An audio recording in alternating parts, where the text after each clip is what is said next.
ईद उल फितर के बाद national conference Lok Sabha seats के लिए अपने नुमाइंदों का ऐलान करेगी। जिस तरह से जम्मू कश्मीर के तमाम लोगों को इंतज़ार है कि जम्मू कश्मीर के साथ साथ मुल्क भर में लोकसभा इंतखाबात का बिगुल तो बज चुका है। 19 अप्रैल से पहले फेज़ में वोटिंग भी होनी है, लेकिन वहीं जम्मू कश्मीर में किसी भी सियासी जमात ने 5 की 5 सीटों पर अपने नुमाइंदों का ऐलान नहीं किया है।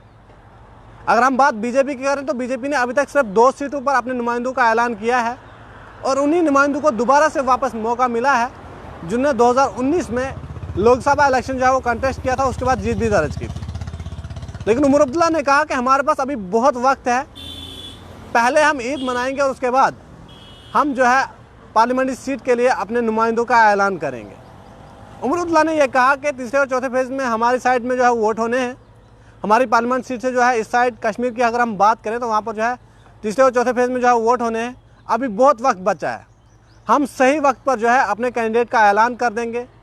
उमर अब्दुल्ला ने यह भी कहा कि हमने तैयारियां पहले से ही शुरू कर दी हैं और लोग जो है इस बार भारतीय जनता पार्टी को जो है वो जवाब देंगे। उमर अब्दुल्ला ने वहाँ पर बीजेपी को तनकीद का निशाना भी बनाया। उन्होंने कहा कि दरअसल बीजेपी को परिवारवाद से कोई प्रॉब्लम नहीं है, बीजेपी को प्रॉब्लम उन लोगों से है जो बीजेपी पार्टी का अपोज करती है।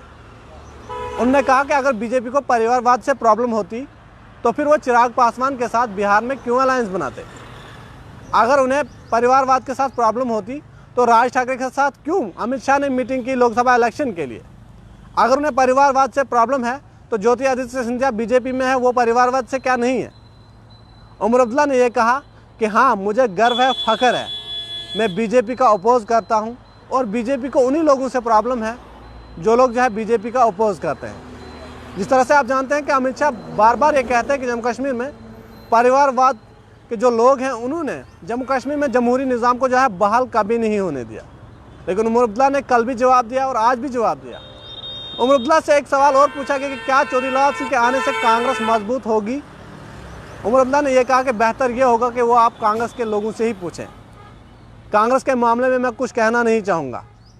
उन्होंने कहा कि चौधरीलाल सिंह वापस ज़रूर आए हैं, लेकिन चौधरीलाल सिंह वही चौधरीलाल सिंह जिन्होंने रसाना मामले में उस बच्ची के कातलों को सपोर्ट किया था। लेकिन उन्होंने ये भी कहा कि हम इंडिया अलायंस का हिस्सा हैं, तो अगर चौधरीलाल सिंह कैंडिडेट हैं तो हम ज़रूर सपोर्ट करेंगे। लेकिन कांग्रेस कितनी मजबूत हुई है या कितनी कमज़ोर है, ये सवाल आप कांग्रेस से जाकर पूछिए।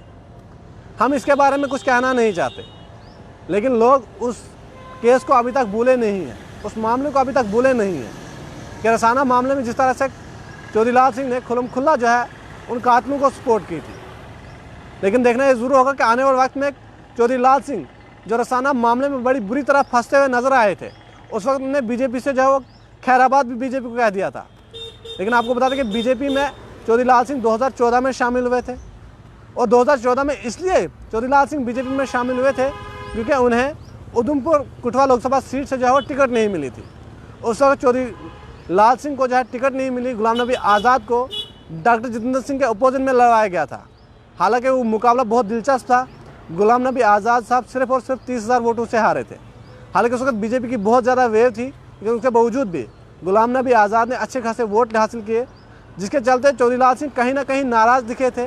चौधरीलाल सिंह ने 2004 और 2009 में कांग्रेस को जो है वो सीट जीतने में जो है वो मदद की है, यानी कि कांग्रेस की सीट हुआ करती थी 2004 और 2009 में।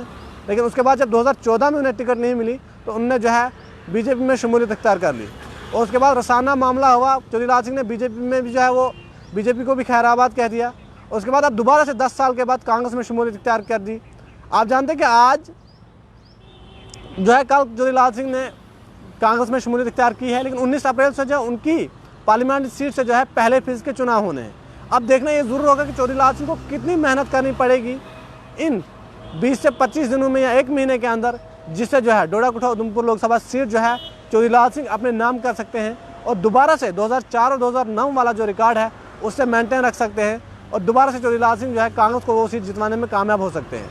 हालांकि दूसरी तरफ डॉक्टर जितेंद्र सिंह की बात करें तो बहुत मजबूत कैंडिडेट है बीजेपी की जानिब से और बताया ये भी जा रहा है कि आने वक्त में वज़ीर दाखिला Amit Shah, JP Nadda, prime minister Narendra Modi जो है उनकी उस कॉन्स्टिट्यूंसी में जो है वो रैली करने वाले हैं। तो उसके बाद ही ये पता चलेगा कि चौधरीलाल सिंह मजबूत है या फिर डॉक्टर जितेंद्र सिंह मजबूत हैं। लेकिन नेशनल कॉन्फ्रेंस की अगर हम बात करें तो नेशनल कॉन्फ्रेंस का ये कहना है कि ईद के बाद ही हम अपनी लोकसभा पार्लियामेंट सीट के लिए किसी भी उम्मीदवार का ऐलान करेंगे। हम पहले जो है ईद मनाएंगे, उसके बाद ही जो है हम अपने कैंडिडेट्स का ऐलान जो है वो करेंगे। हालांकि हमने जो है इलेक्शन की जो तैयारियां वो हमने शुरू कर दी है। आने वाले वक्त में जो भी अपडेट रहेगी, कांग्रेस, बीजेपी, अपनी पार्टी डीपीएपी के रिलेटेड या फिर पीपल कॉन्फ्रेंस के रिलेटेड कि वो कौन से तारीखों को जो है वो अपने कैंडिडेट का ऐलान करते हैं और कितनी सीटों पर जो है वो इलेक्शन लड़ेंगे, जो भी अपडेट हम तक पहुँचेगी हम तक पहुँचाने की ज़रूर कोशिश करेंगे।